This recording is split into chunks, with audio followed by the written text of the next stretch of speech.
Konflik yang berlangsung antar negara Timur Tengah belakangan ini kian memanas, ditandai dengan diluncurkannya berbagai peralatan tempur oleh negara-negara berkonflik di kawasan tersebut.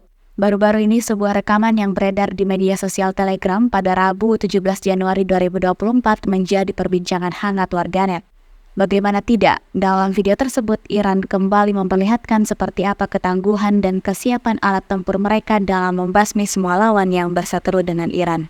Diketahui Iran baru saja memperkenalkan rudal yang diluncurkannya tadi malam yang diberi nama Kyber Striker setelah pertempuran Kyber.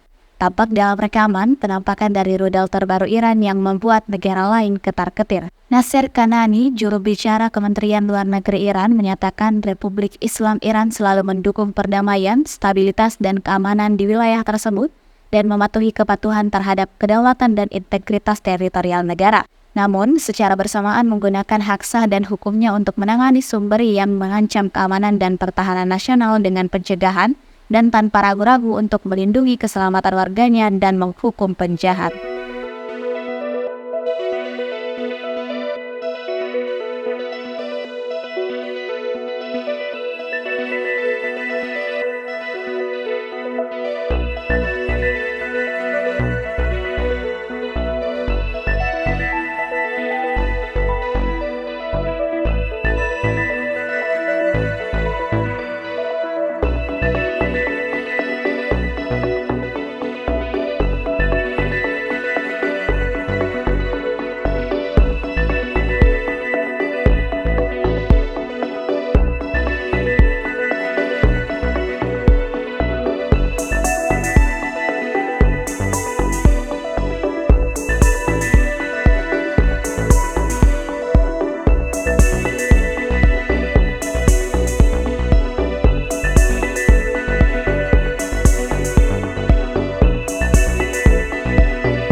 Download Tribun X sekarang, menghadirkan lokal menjadi Indonesia.